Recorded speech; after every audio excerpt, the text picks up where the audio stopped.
Welcome to Red and Yellow, the podcast about all things to do with refereeing at grassroots level, looking at the laws of football, speaking to guests, and trying to help you become a better referee, with Adam Humphreys and me, Ed Connell. Hello, it's Adam here, and welcome to this episode of Red or Yellow. I just wanted to jump on here before the episode started and remind you to send us your questions about anything refereeing, and that way we can hopefully help you improve your game, as well as help all of the listeners improve their games as well. The best place to send us your question is via our loyal listener WhatsApp community, which you can join by clicking the link in the show notes, or send us an email or find us on social media. It's at Red or Yellow Pod. Added to that, please subscribe to the podcast, and that way our meandering chats about refereeing will magically appear on your phone whenever we release a new episode. And lastly, all views expressed on this podcast are that of myself, Adam Humphreys, and not that of Football Queensland. Now that's all done, let's get on with the show. Well, hello, Edward. Evening, Adam. How are you? I'm good. You know, I've been listening to lots of podcasts. I always listen to lots of podcasts, like BBC podcasts and things like that. And at the start of the BBC podcast, they always go, I'm Mariana Spring and I'm in the London headquarters of Americast or whatever it might be. So I think we need to start introducing this podcast as, hey, it's Adam and I'm in the Australian headquarters of Red or Yellow. And I'm Ed and I'm in the London headquarters of Red or Yellow. Excellent. There we go. It's exciting intro. Which one's the global headquarters? Is it me in Australia or is it you in London? No, it's London. London. I mean, that's your actual genuine home, isn't it? London. So London is our Essex, base. but we don't talk about that. Yeah, well, it's kind of close to London. Yeah, London's our natural home, I think. You're just sort of running the Australian outpost for a little while whilst living out there until you see sense and come back home. The Australian outpost of the podcast. I wonder if we're the first podcast to have an outpost. How interesting. How's your week been, mate? It's been very, very busy.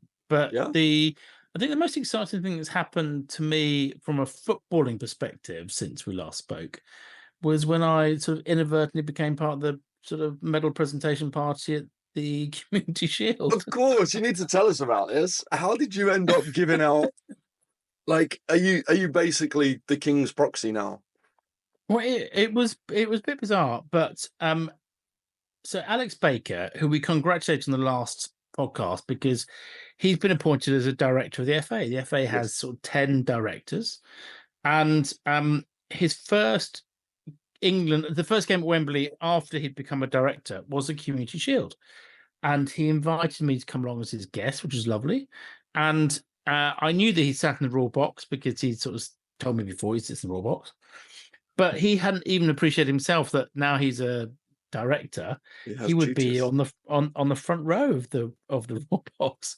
So I found myself on the front row of the raw box, and I always assumed that the sort of teams, when they went out to collect their medals or whatever, you sort of shook hands with whoever handed out their medal to them and whoever hands out the trophies, but ignored all the other people. But no, every single player and both managers and all the referees shook hands with me.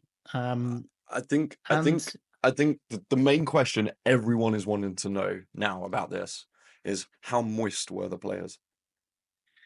Do you know what struck me the most about the players is that I couldn't really get over the fact that they looked so young. I mean, they did look so young. Children these days, aren't they? They did look sort of like children. And secondly, they kind of looked like sort of rabbits caught in the headlights. They were looked like it was really overwhelming for them. And they were all super polite. Every single one of them shook our hands, both the sort of losing team and the winners. It was a crazy experience. Absolutely. What was the game? Man City, wasn't it? Yeah, Man City, the Community Shield. I should really have posted a picture on the Twitter account. Well, I got to say, you look very dapper in your suit. The picture I saw of you, very dapper. Thank you. You brush up well. And I was getting lots of praise from people because apparently I looked sort of very sincere as I shook the Man United players' hands and sort of consoled them on their loss. I'm sure there were very happy to be consoled by another random white stranger on the front row of the rule box. But yeah, it was a rather surreal experience. That's awesome. That is. And Yeah, Alex as it well. was good. Yeah, Alex was there with me, and yeah, it was just it was a crazy experience. And for me, I think what was probably more exciting than being on the front row and shaking hands with all the players was the fact that on our table at lunch we had the sort of CEO of Man City, had the head of the EFL, Wow. but there was also Sir Dave Brailsford, who Oh yeah. obviously works for Man U now, and who was a former sort of team coordinator of Team Sky for cycling and the former British Olympic cycling team sort of head coach. And I followed him a lot because I'm a big sort of cycling fan as well. So it was really quite fascinating to talk to him about the cycling world and the football world and how they can learn from each other. But yeah, it was Did a you tell them all about the bizarre day. podcast to learn more about refereeing and basically improve their game? You'd be very proud of me, Alex, because Yeah. when Did I you was just call me Alex? chatting. Did you just call me Alex? Oh, Adam. Oh wow. When I was chatting to people from the FA after the game, Yeah. some of whom had refereeing experience, I talked about our podcast to them. Excellent. So we may Yeah, have some new and listeners. we may have some new listeners. Welcome. Exactly. So that's exciting, isn't it? But yeah, there we go. So that was my sort of exciting football news. What news have you got? Well, season's coming to an end here in Queensland Okay. and in the outpost. And but actually I finished the season strong. I was quite chuffed actually. So uh I had an assessor on one of my kind of local community games, and he wrote uh, the first line of his report annoyed me a little bit because it led with "You are a mature referee." Oh no, I was going to say, with your lovely new digital camera, I can now properly see the grey in your hair, and so the description of you as a mature referee is probably quite accurate. But what did he say, or she say after the description of you being mature? He said that I was fit and I basically performed very well. He said I prepared the team well for what we thought was going to be a very tough game, like a very hot game. But turns out it was a 0-0 draw in the finish. And I think a lot of that went down to our preparation and everything, which was good. And yeah, and he basically said that I was moving really well and stuff like that. He said I needed to learn to play my whistle, which it was very strange. It was a very weird assessment because, well, coaching report, as we're meant to call them. Yeah. Everything I viewed as a strength in my game, he kind of highlighted as needs improvement, and everything Oh. I thought was a weakness in my game, he highlighted as a very high standard.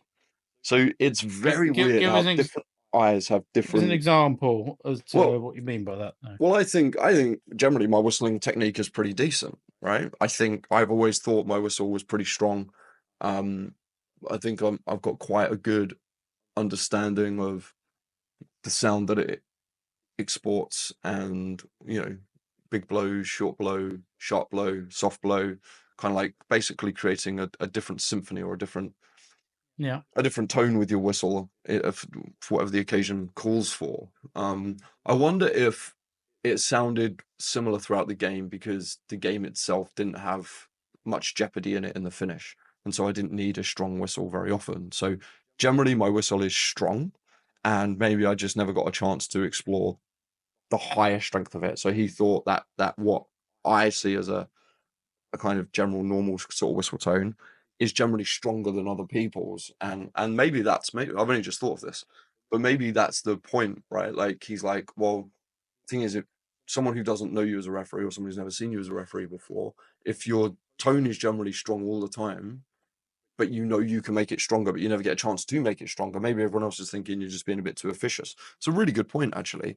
And so that as a weakness, So, go on. we're talking about a whole different level of refereeing here, because for me, there's blowing a whistle and not blowing a whistle, No, and well, surely you know that you have to use different whistle tones for different situations. yeah, occasionally. But I mean, for me, it's sort of the only real change in the whistle tone is really about if you desperately need to sort of get someone's attention, then you sort of consciously blow the whistle harder.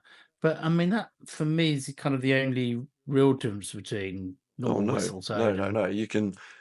I mean, maybe this is the actor in me, right? But you can have short and sharp. You can have long and long. You can have long and loud. You can have short and loud. You can have short and quiet. You can have there's a whole range. You can have really long. You can have like peep peep peep, or you can have beep beep beep beep beep, or you can have just a very very like minute little whistle just to let people know that you're working on something, or you just need to calm things down, or there's a whole range of different. You need to, and maybe I need to send you the video he recommended to me about it's how a to blow different your pay whistle. grade, It's all I to do with think. your tongue and how you build the pressure in your No, it's lungs. not. It's not a question of not being able to know how to No, but being do able to different get levels. different tones out of it, it's all about the tongue. You have to build the pressure in your lungs, and then the tongue sits on the end of the whistle, and then you remove the tongue from the end of the whistle, and that will bring out and you control it with the tongue rather than trying to control it with the breath. So the tongue is the stopper. It's very interesting. See, I don't think the Dog and Duck United versus sort of the Jolly Farmer on Sunday Look, morning are going to be that I'll interested tell in you, my I'll tell you. tongue and whistle technique. But I think you underestimate how much the dog and duck will want to know about your tongue and whistle technique. But I'll tell you what my acting coach used to always tell me at drama school, okay? And she always said, acting is acting is acting. Whether you're acting in a pantomime or whether you're acting in Hamlet, whether you're acting in EastEnders or whether you're acting in, I don't know, a Daniel Day-Lewis film. Acting is acting is acting. The process, all of the things that you go through as an actor has to be treated the same no matter what the context of the performance is. And it's the same with refereeing. Refereeing is refereeing is refereeing, right?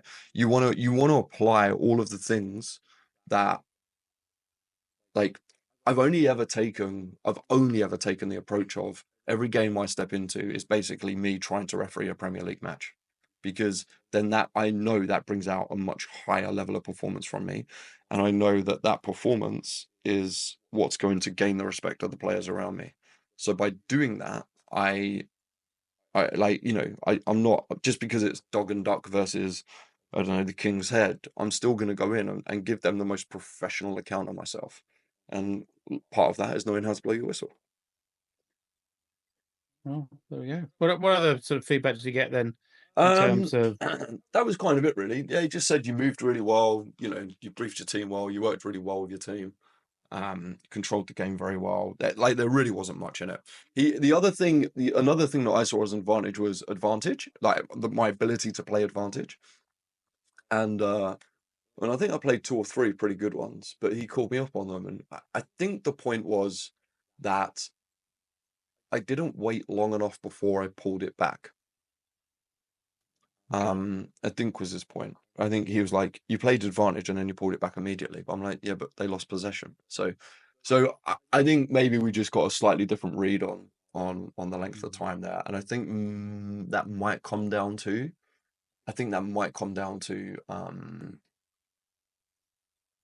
I'm used to refereeing players who much prefer playing rather than prefer having the set piece. Yeah, So I'm always looking to let the game flow. And obviously, when you're dropping down a few divisions and you're kind of at the top level of your community as opposed to the top level of the state, um, they're probably gonna prefer a set piece into the penalty area as opposed to an advantage down the wing. So maybe that's I just need to be aware of that as I'm refereeing as well. Yeah, but we also had two senior coaching events since we last spoke. You and I had, and two great pieces of advice had come out of that. One was by Casey Reibelt, who is a FIFA coach. She refereed at the Women's World Cup here, and we was talking about handball and around the penalty area. And this was such a good piece of advice. And she said, like, the only way to be able to read handball in the penalty area from a shot is to get behind the shot. Like, you have to get behind the shot.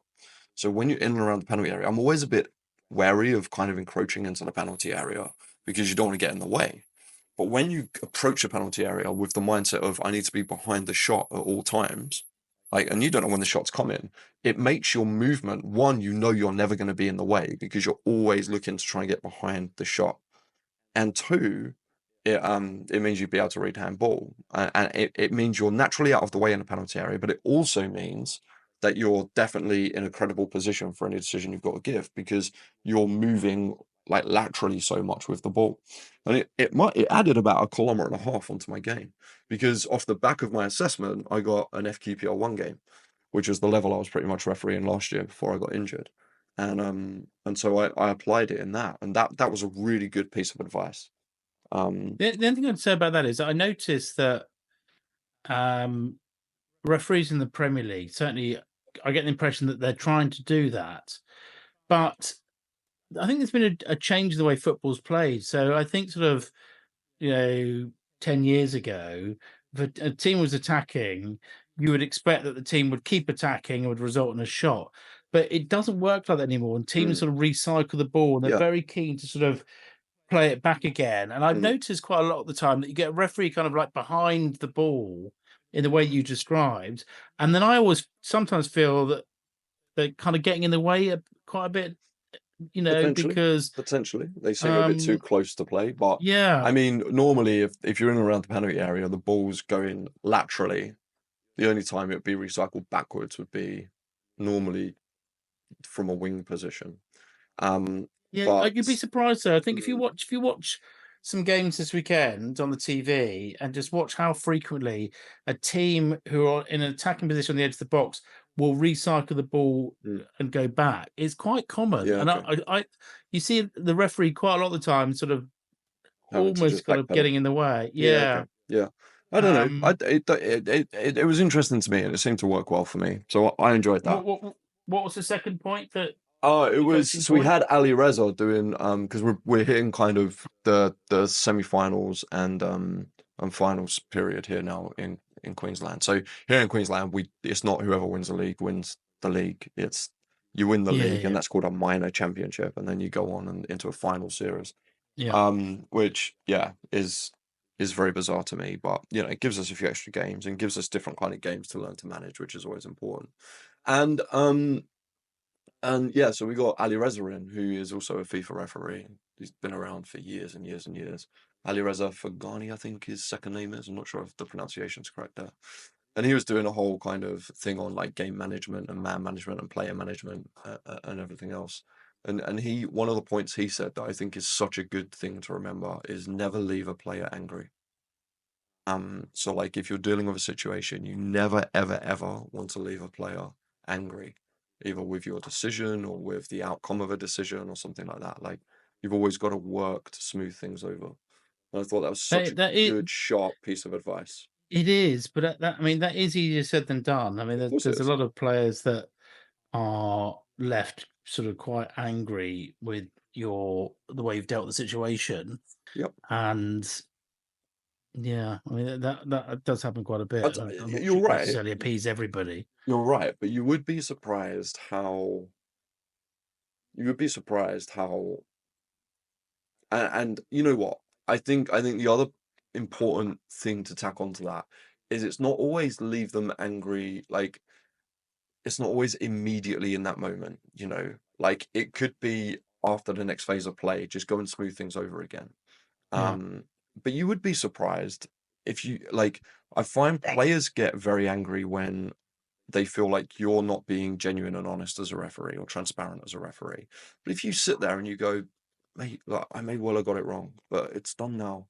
Can we just move on together? Like if you concede the fact that you're not always 100% right, because obviously their subjective opinion of what you've done is you're not right. And the thing that's going to wind them up is the more entrenched you get, the more entrenched they're going to get, right? So at some point, someone's going to have to concede ground. Now, conceding ground is the only way you're going to smooth that situation over.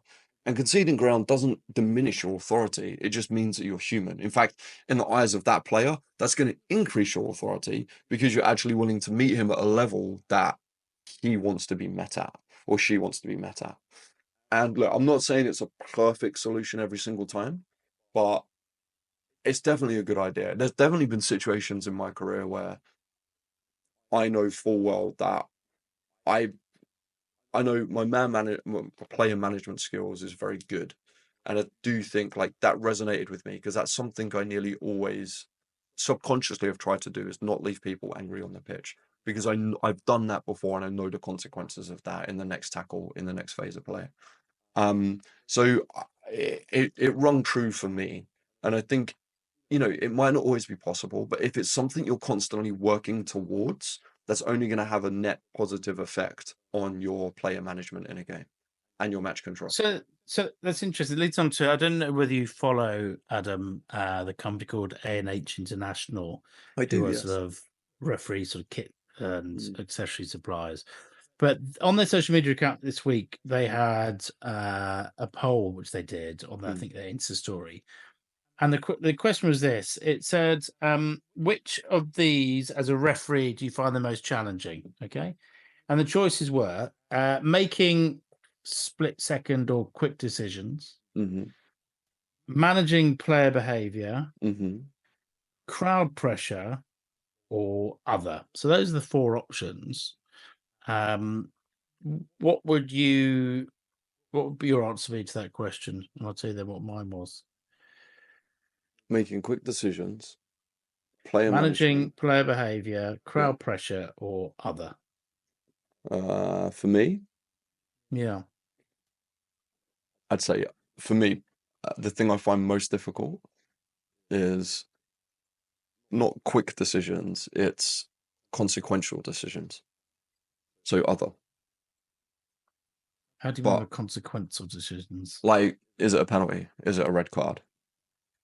Like, things that will Well, have those a are split very decisions, aren't they? I mean, consequential. I don't know if they're split decisions. Like, well, they are, because you don't get to okay. ponder on them for long. You got to Honestly, make those all right. decisions pretty quickly. All right. Honestly, then I'd say positioning. I think positioning is harder for me than all of those things. Okay, interesting. Yeah. I Um, think, I don't know, my maybe I'm just my, being facetious. my answer was sort of managing player behavior. And when I answered it, it's not a spoiler if everybody hasn't sort of done the sort of poll, but I think that was by far and away the biggest Mm. answer. 56% of people had responded by saying managing player behavior, and I find that aspect of refereeing particularly difficult. I was refereeing at a tournament last weekend, and again, for me, it was the biggest issue. Mm. Um, I don't have the problem with the making the split decisions, and I don't have a difficult. I don't find that an issue at all.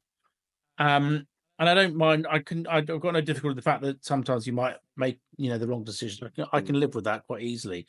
What I find really difficult is just managing the players sometimes, Why? because in my work life, um, I make a decision, and uh, everybody has to live with it. That's Yeah. I get the ultimate say in it, and as a referee, it should be the same. You are the ultimate arbiter as the referee. Your decision is the only decision that matters. So you make your decision, and um, everybody should have to accept what you've done. I mean, they've got no option but to accept it. There's no point in them arguing with you because it's not going to change anything. Yeah. But the difference is, for me, they do argue with you Yeah. and they don't accept the decision. Mm. And I find that a real issue. And what I find particularly difficult, and again, it might be due to work reasons, but I don't have a problem with somebody that wants to reason with me and plead their case and do it politely. But that happens in sort of 5% of players responding to you. 95% of players are challenging you in an aggressive or abusive way. Yep. And I think I've got a fairly low tolerance level, Mm. when it comes to things like that. I don't think I'm particularly prepared to take that sort of abuse. And I think I might be sort of more prone to giving out cards quicker than maybe other people do. Yep. Because that I just don't see that challenge to authority as just being wrong. Yep. I So think, that's my challenge. yeah, and right, we're all products of our lived experience, right? So it makes perfect sense that your work life impacts the way in which you referee. Like, we're only the referees that we are because of our experiences in life, right? Yeah. Now, a huge aspect of my life is working with people and having empathy for people. As a personal trainer, like, all I ever do is try and understand people's situations and why that's leading to the decisions they're making, and how that's affecting their fitness and their health. And in that space, I've gone on a massive journey, right? Like when I first started as a personal trainer, I was quite officious. I was quite dictatorial. I was almost what's the word I'm looking for? Dogmatic, because Yeah. I was like, well, look, this is how you lose weight. Go and do it. These are the facts. And the more I worked with people, the more experience I got, the more the more time I put into it, and the more conversations I had with clients, the more I understood that you can have the science, but when you apply life to it, it's just messed up. It just doesn't work that way. It's not 1 + 1 = 2. I almost said 1 + 2 = 1 then. And so it's at all times, like, yes, you are the ultimate arbiter, but you have to also put yourself in the shoes of the player. And if you can't put yourself in the shoes of the player and the way they're perceiving what you're doing and why you're doing it and how you're doing it. Now, look, don't get me wrong. There's always players that you're just never going to win over. There's always players that you're never going to have. They just hate referees, and they can't be won over. But I'd say they're far fewer than you think. And it all comes down to just being able to, in the way that they want to plead your case. Yeah. Like, I mean, come on, your experience, Ed. Surely you know how to very concisely and very objectively and understandingly and with empathy put forward a case to someone as to why you did make the decision, as opposed to, um, in the same way you'd like them to plead with you politely, maybe you need to think about pleading with them politely in order to explain why that decision has been made, and then they might understand it. I find so often with players, they don't enjoy being told what to do, but they enjoy it a little bit more when they understand the thought process and the context behind it. And that's always a conversation. In my FQPL1 match, I had a red card, and the guy kneed a goalkeeper in the head on the floor. And his argument was the ball got spilt, and I had every right to go for the ball. And I was like, yeah, you did. You had every right to go for the ball. But in going for the ball, you made me make a decision because you clearly endangered the safety of the goalkeeper. And you did it at pace with excessive force. And therefore, it's a red card. And and he understood the decision. He left the field fine. I saw him after in the when he was getting some food, and I just said to him, "Look, mate, no hard feelings. And have you watched the video back?" He went, "Yeah," and he still disagreed with me, even though he had the video. But because I put forward my case to him, and I said to him, "Look, this is what you've done. You made me make a decision. You put yourself in that position, and I had no choice. I couldn't do anything else other than send you from the field for what you did. And if the role was reversed, you'd expect the exact same judgment." And even though he understood it, he still disagreed with it. And I left that room thinking, he's just a guy, he's just never going to agree with that decision. And that's fine. But at least we debated it in a polite enough way. And he respected the fact that I went up to him and said, this is what's happened, etc., etc., and a conversation with him about it.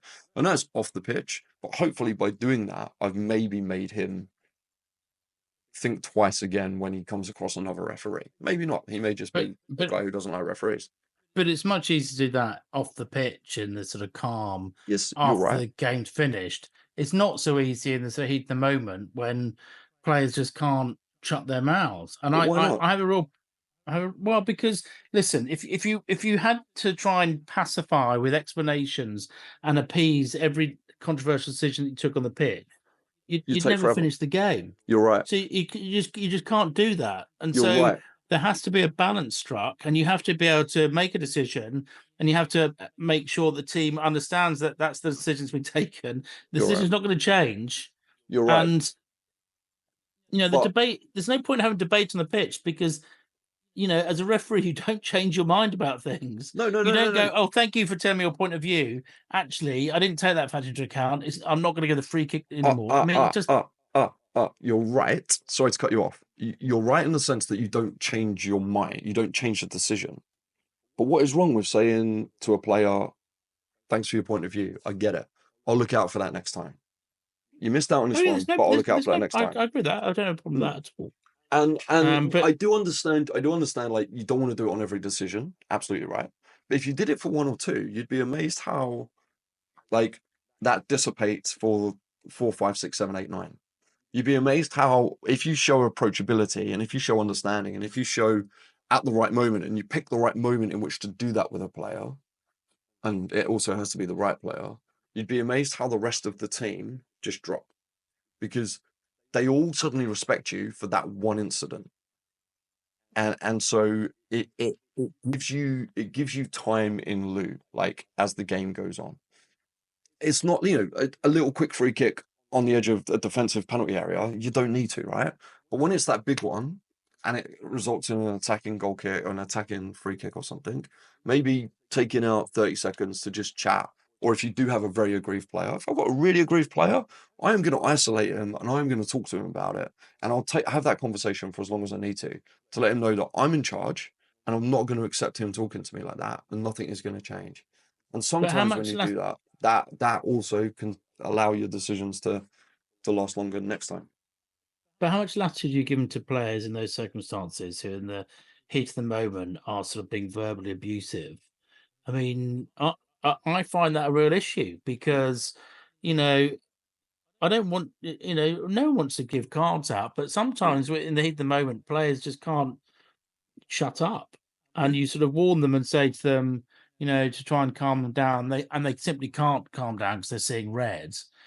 I mean, how much latitude do you give them before you are sort of issuing cards for dissent, really, when they're specifically protesting against your decision, which they are vocally and loudly saying they think you've got completely wrong? Well, it depends on a number of factors, right? Like if it's at distance, if they're shouting at me at distance, I will stop the game and I will get them to close that distance to me, and then I'll give them a complete dressing down. And I'll simply tell them that is not acceptable. You're not doing that on this pitch. And if you do it one more time, that's it. And that normally works. Like player management is a battle. It's a constant battle between the referee and the players, right? And if you're going to engage in that battle, you need to have like lots of tools at your disposal. And at times, you need to be stronger, louder, and bigger than they are. You need to, if they're screaming at you, you need to stop, use a very strong voice, isolate them, get them to come to you, and you need to tell them what is and isn't acceptable.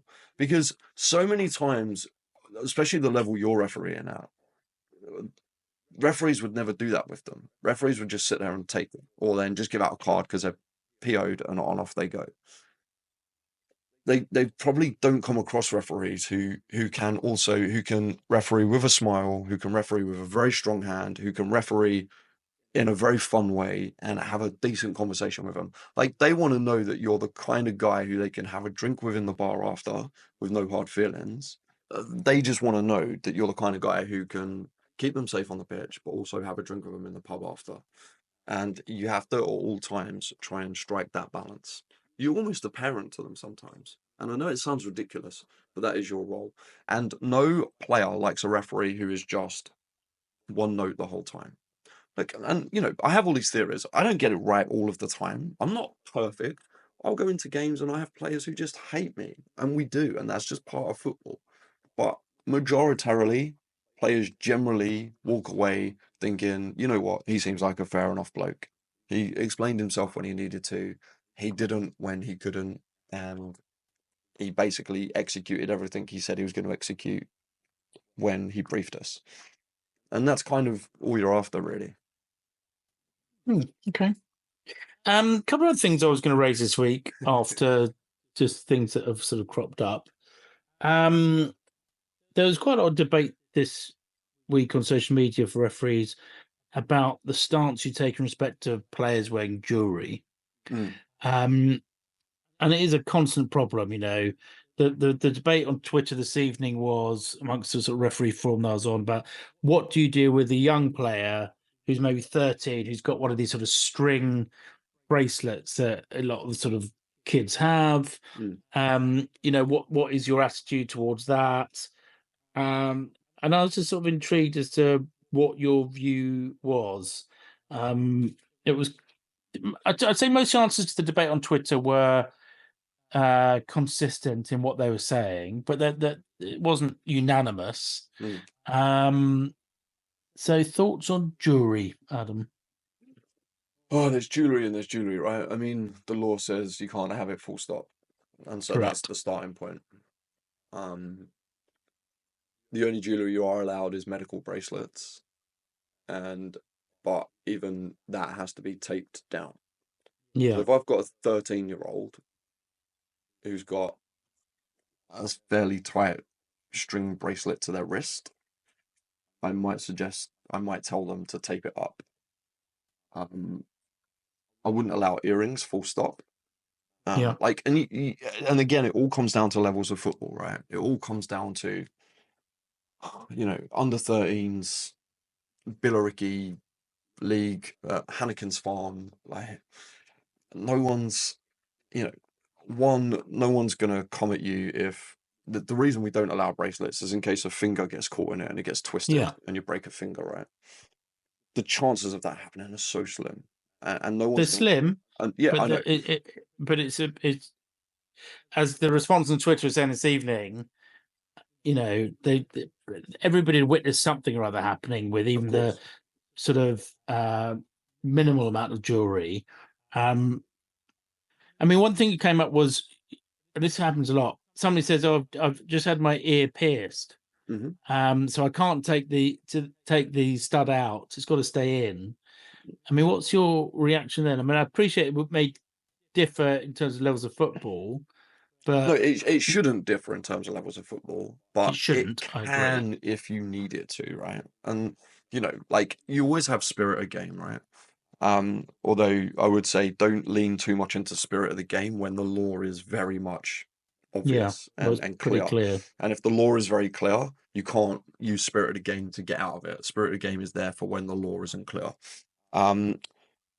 So look, I mean, like if they can't take the earring out, I'll be like, well, you just have to go and get it repierced. That's not my problem. I'm sorry. You should have thought about that before you're engaging in football. And I very much say that to adults, because adults try that one as well. I'm like, it's not my problem. You're just gonna have to deal with it. I'm like, it's up to you. You can either play and take it out, or you can not and don't. I don't care what you decide.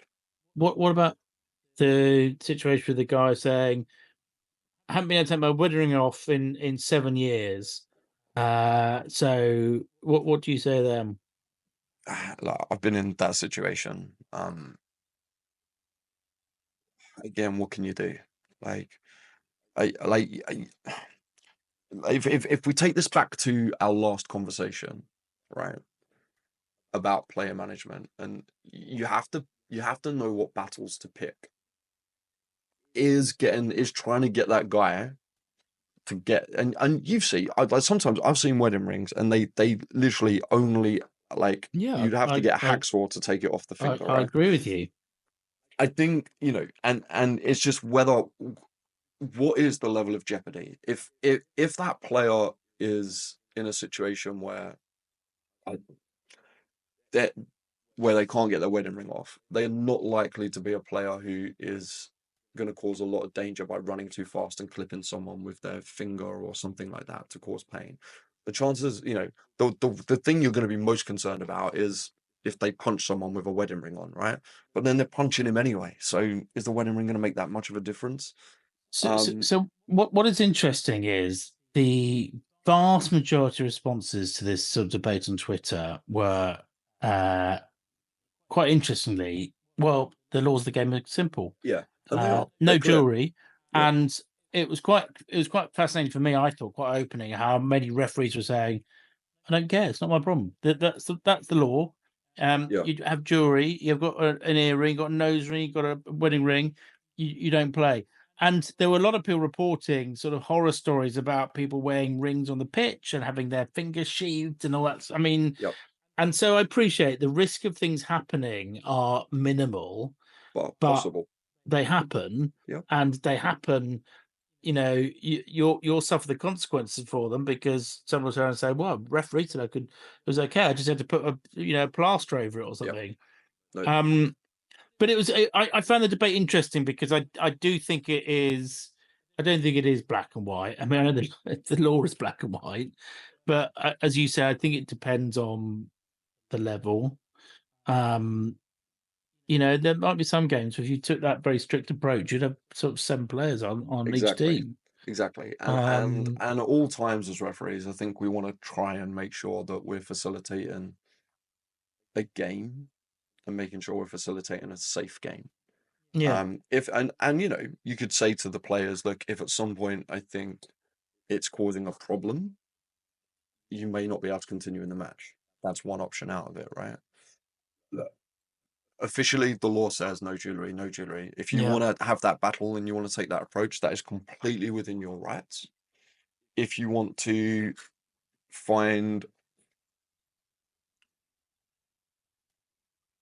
it's hard because if you want to find another way around that, it is possible, but you also have to think about the impact of that on the referee next week, who might Well, have a that different was that. approach. That was the other main response from people, Yeah, which which was is you are creating a problem for the guy next week because the guy next week is told, but ref last week, the referee said it was okay for me to tape up my my earring, or it was okay for me to put a wristband over my smartwatch, or definitely not. um, No watches. and You it. can take a watch No, off. I know, but Yeah, you can see how yeah, it does make things difficult. I yeah. mean, especially when the law is Clear. pretty is categorical as But to I what the position is. you're right. And then in that situation, right? Like in that situation, if a player came to you and said, "But last week Adam allowed me to do this. Why are you Yeah. not letting me do that?" How would you deal with that situation?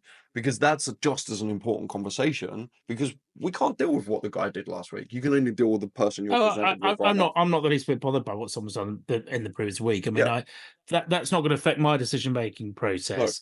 I'm either going to say for good reason you can't play, and unless you take the ring off because I've got a concern about safety, Mm, or you've decided because it's a not particularly competitive game. They've only got like 11 players each team or 12 players in each team, and you don't want to be the person that's stopping the match from taking place by applying the strict letter of the law. mm. uh but for what's happened in the previous weeks, personally doesn't bother me, but I acknowledge that it creates a problem for other referees if you're kind of setting a precedent by saying, well, I'm going to Yep. ignore the law Yep. this week.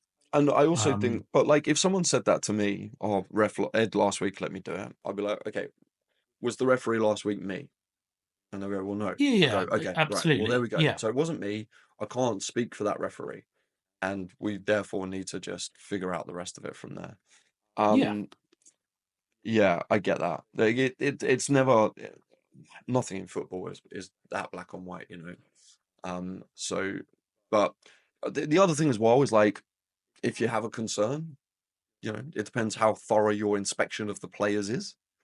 Like, and don't get me wrong, like sometimes I've been in the middle of a game and I've not clocked an earring till Yeah, me 20 too. minutes in, and then I We've have all to done that. remove them, and like you have to take it out, and they're like, "What?" I'm like, "You have to take it Yeah, out." But yeah, watches, earrings, nose rings, studs in the nose, anything like that, no chance. Nothing like anything on the face, absolutely not. Uh, yeah, yeah, definitely not. I wouldn't allow anything like that. I definitely wouldn't allow a watch. I don't allow necklaces, don't allow no. bracelets. Like there's a whole list of jewelry that I just will not, definitely not even consider, taped or otherwise. So my two other things I was going to talk about this week. One, both very, very quick actually, but I spoke on the last podcast about how I was sort of contemplating the idea of maybe wanting to pursue my referee career and going up the ladder a bit. And I was quite interested because I saw a social media post from one of the regional FAs talking about how the promotion route has changed. Right. And so the promotion route now from 7 to 6 is, I think, a lot better than it used to be. So in the past, you'd have all these sort of various assessments, and it felt to me to be sort of quite a sort of intrusive, frequently being assessed sort of scenario. But now actually it's actually not that bad at all. So now for go from 7 to 6, you've got to officiate, I think, 25 games in a season. Mm, But you only have to have 2 match day Mm-hmm. sessions, as they're now called. So Mm-hmm. these are not proper, assessments in the old format. Mm-hmm. They're meant to be much more constructive. You then have to attend 2 online development events and complete a laws the game exam. So it's actually making the pathway to promotion easier. And then Good. going from 6 to 5, it's you've got to, in addition to doing your 25 games, you've got to do 5 games as an assistant referee, Mm-hmm. and you've got to attend 4 online Mm-hmm. development events. But otherwise, it's the same. So they're kind of making it, I think, a little bit easier Mm. to That's very get good. promotion. And Yeah, it's also, good. like, if you have to sit a laws of the game test, I do know of a really good resource that goes through all of the laws in a very practical and audible way. Oh, that's very useful. I I know. must I bear can't that in think mind who in the thought of that future. idea. But yeah, and so my final sort of thing I was going to talk about is that I bought a little bit of gadgetry I love a bit of gadgetry, and I bought, Oh. in preparation for the new season, I bought myself a little electronic ball pump. Oh, right, yeah. So I saw when I was away in Vienna that virtually everybody seemed to have one of these sort of rechargeable small ball pumps where you sort of set the pressure Yeah, and and it it just just inflates inflates it. it. Yeah, And so I went away and bought one, about excellent. £22 on Amazon. That's good. And if I get a chance when I'm next using it, I'll maybe do a little video so that people can see what See a little Ed bit pumping up his balls. what 22 quid gets you these days. Um, Just on that, like, in terms of video, I don't think YouTube will let us put up a video Ed pumping up his balls.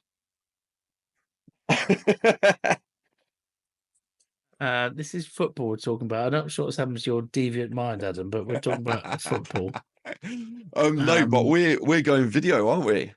We are going I informed video. you about this. Exactly. So we started a YouTube channel, and because Google Podcasts is being shrunk, they're turning it into basically YouTube podcasts, and you can already do video podcasts on Spotify. We've made the executive decision on Red or Yellow to upload these as videos now as well. So What a delight for our if you want to listeners. see our beautiful faces, we're still getting Ed's makeup artist arranged for Well, yeah, I was going to say each we haven't got recording. my makeup artist yet. I mean, after years of treading the boards, darling, I know that you've perfected your own low lights and highlights, but some of us got to learn. But I also need to It's get all to a about the better camera. contouring. All about the contouring, Ed. You do need to improve your camera setup for Yeah, sure. well, I mean, yeah, But I yeah, need to if you're on YouTube, please like and subscribe to the podcast Yes, on there, because that's also and we've got part. Go on. we've also got our website as well. Yeah, because it's all part of that as well. Because YouTube's owned by Google, so having YouTube videos helps with Google things. And we set up a web page for the podcast as well, which is hosted on my personal training website, which isn't a bad thing for me and my business. But hopefully, if you Google refereeing podcast, I think if you Google the words refereeing podcast Spotify, I think we come up pretty high on there. But we're in and around at the moment. So yeah, if you want to check that out, we'll put it in the show notes. And And if it'd be anybody nice if can you help us read the podcast. work out what it is that, even though our classification on Spotify podcast is sucker referee, that we are coming up in the listings as American football, we would love to hear from you, because it's defeated me, Adam, and producer Terry, who's one of our social media gurus, and we can't quite work it out. So No, anybody it's can tell us very how to solve annoying. that. We very Yeah, much appreciated. it would if there's any geniuses out there. Well, having chewed the cud, Adam, for the best part of 45 minutes, We have, haven't we? should we do some listener questions We better whiz before I through a couple, before shouldn't I we? go to bed?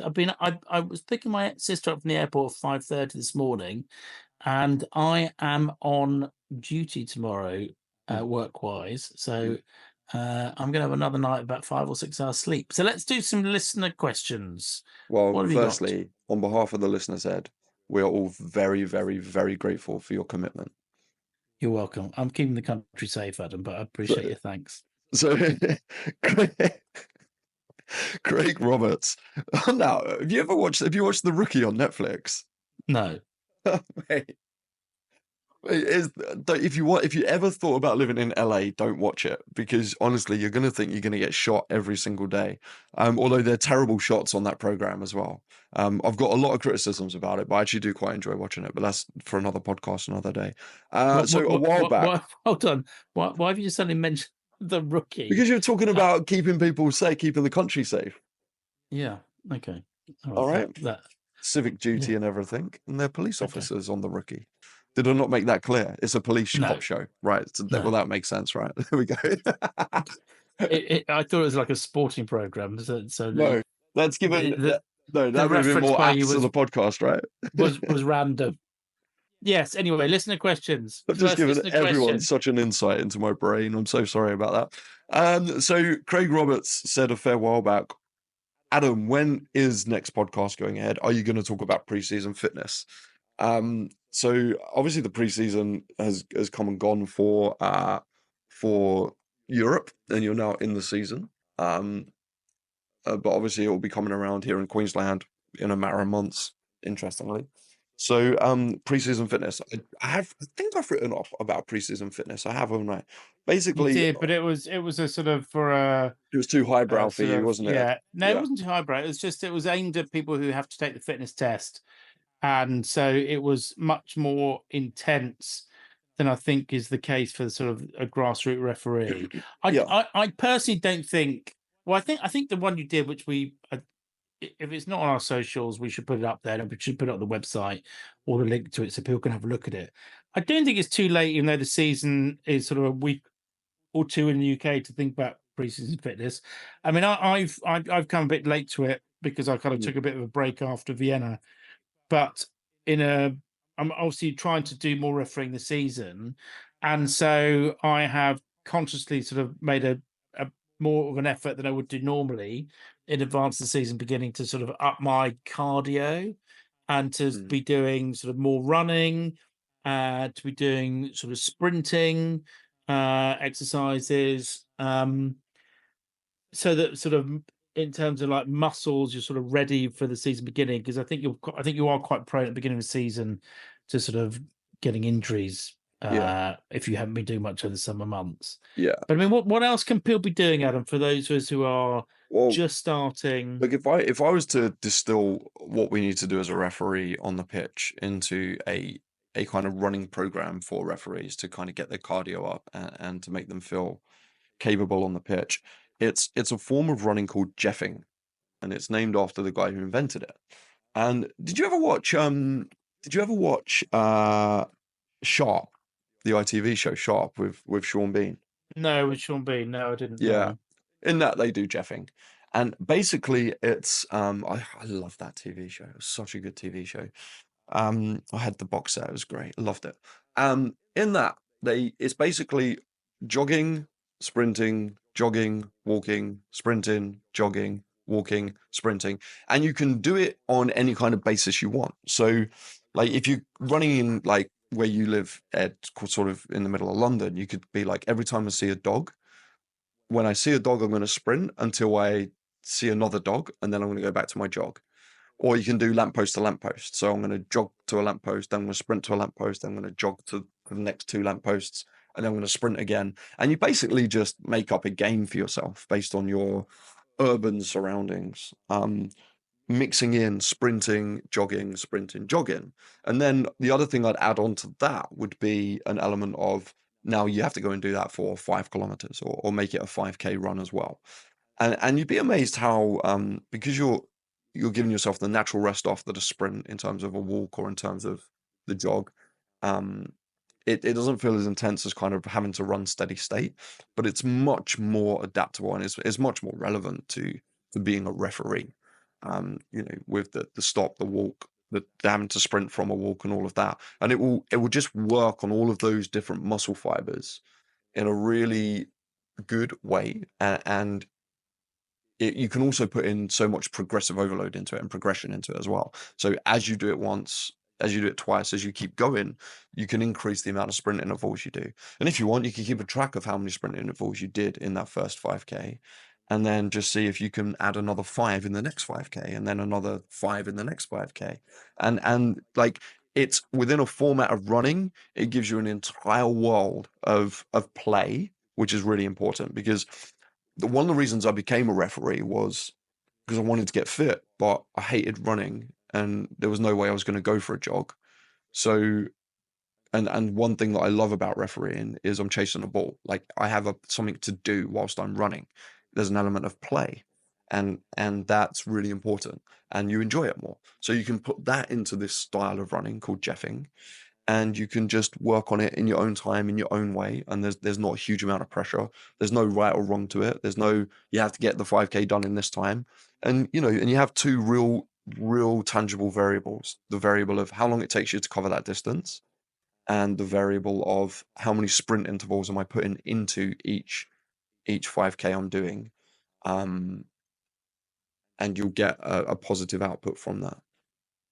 I mean, the key is the variation because, when I look at my stats on the Ref6 app afterwards, your game is made up of Oh, you're running. dropping them all in today, aren't you? Ref6, A&H International, electronic ball pumps.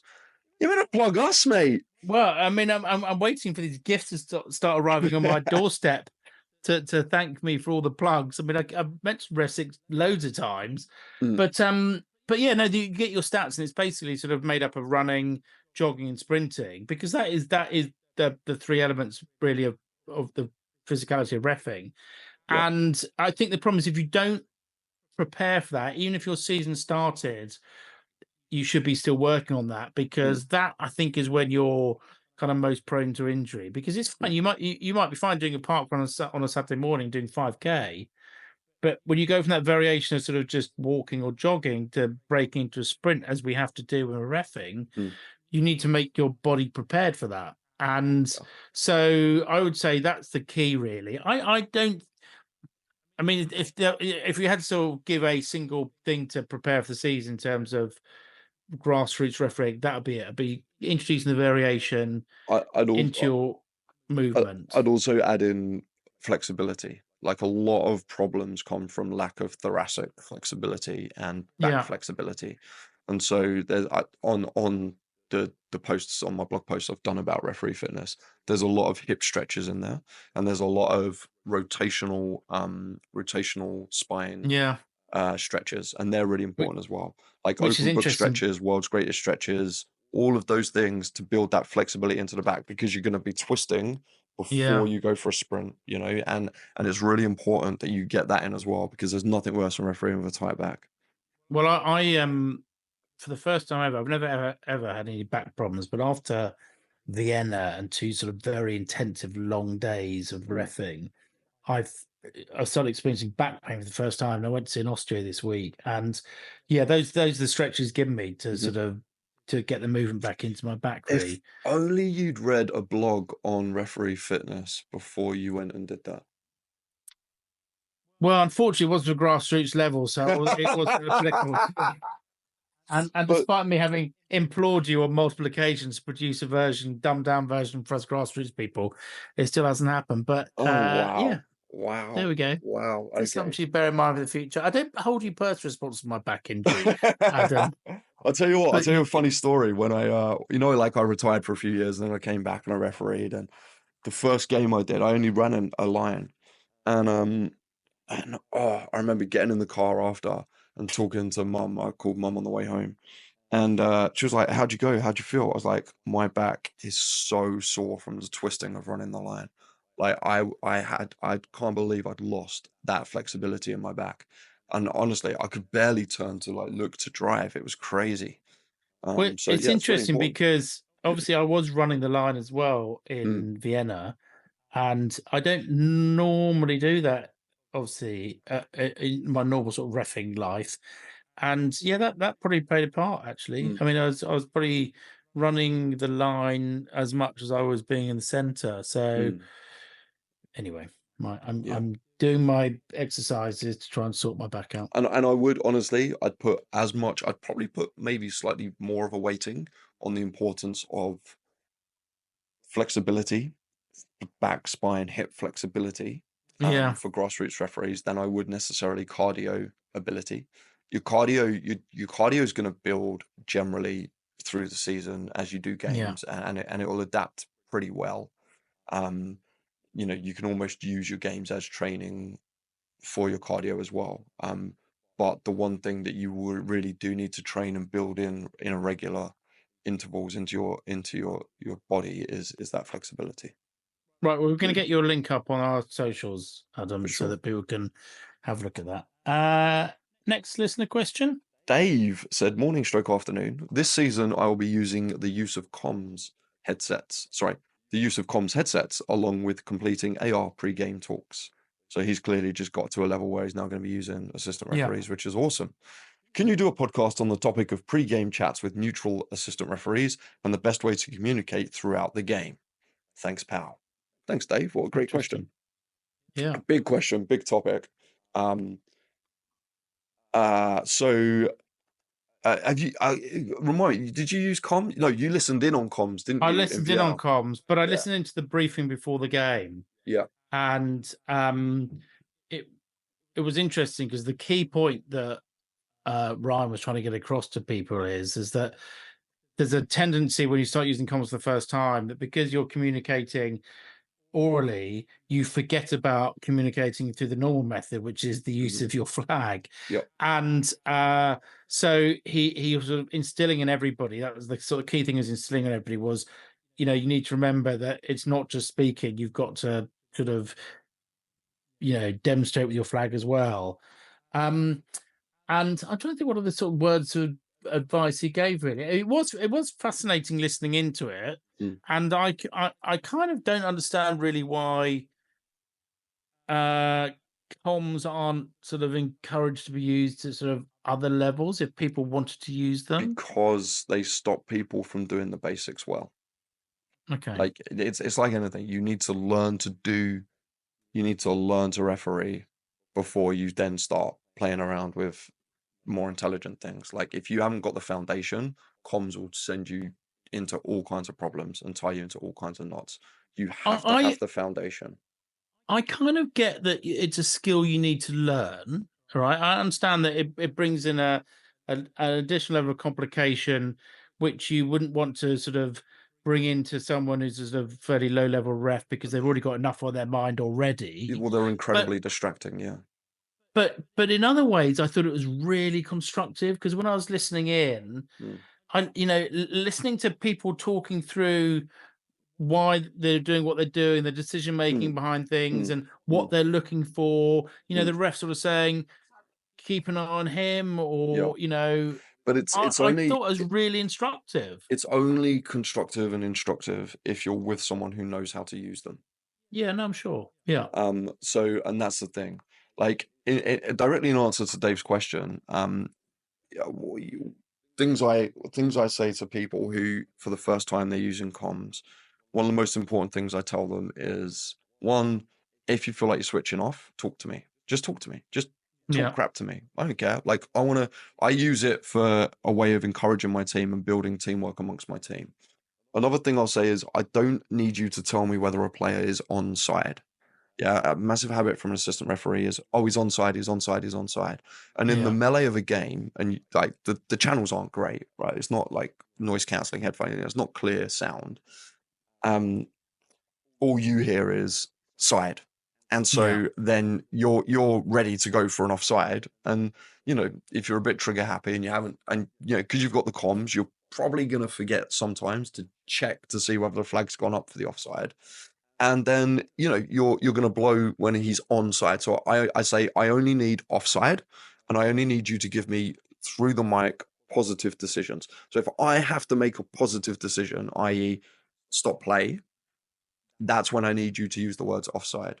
With offsides as well, I tell my ARs to say they're waiting and then clear. So if there's a guy in the middle who's offside or a girl in the middle who's offside, I'll be like waiting, waiting, waiting. And then once they come onside, I'm clear. So then the referee knows I'm not looking at an offside decision. So I'm just preparing the ground for that positive decision that's going to come. What else do I ask them to do? And a massive tendency that I see with people who use comms is if there's a big tackle and they're getting advice from their AR, they will do it all through the comms headset. They still fail to go over to the assistant referee and show everyone else that they're having a Yeah. conversation with their assistant referee. And it's so important because it's so important you still have those honest conversations and those one-to-one conversations with your ARs and with your referees. Because like you just have a better conversation than if it all being done down the microphone. I get my ARs to tell me, like at corners, how many players are up, how many defenders I've got in case I've got a quick decision to make there.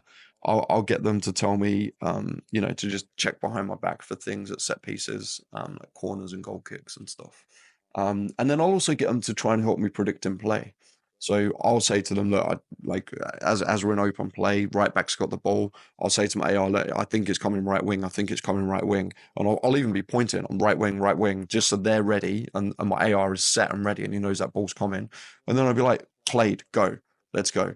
So it's really, the comms are there to prepare your team for what they're about to have to do.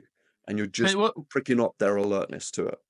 Well, that's interesting because what you said was interesting to me in that you sort of said, I kind of help keep concentration levels up by sort of saying, talk to me, whatever. Because I find that not often, but occasionally it's easy to phase out of sort of Absolutely concentrating. Especially if you're an assistant referee.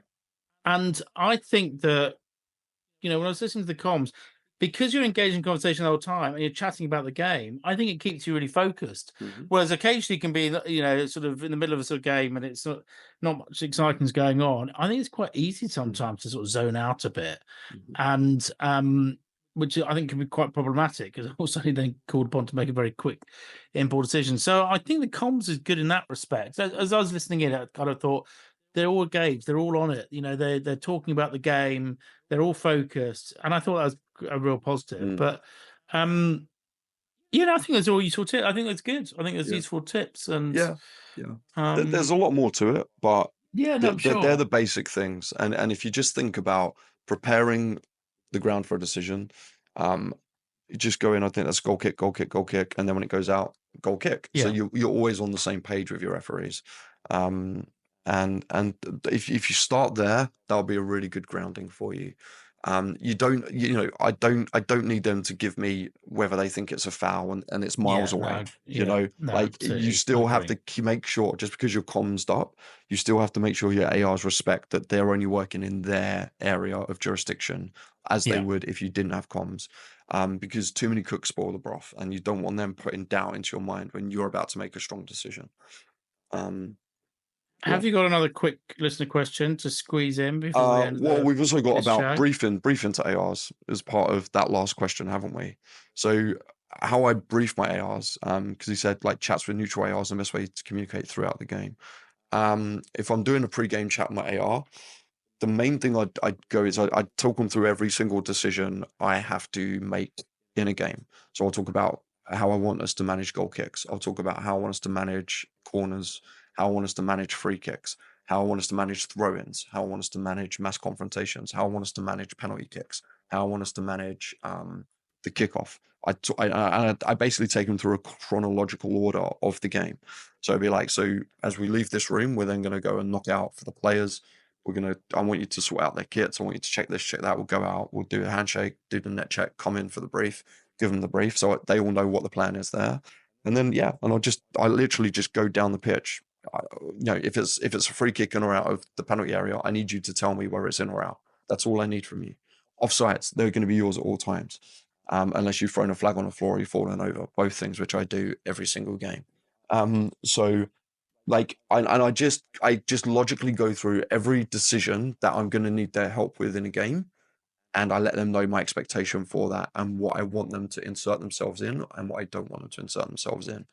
And then they know, and that's basically it. That's kind of all we do.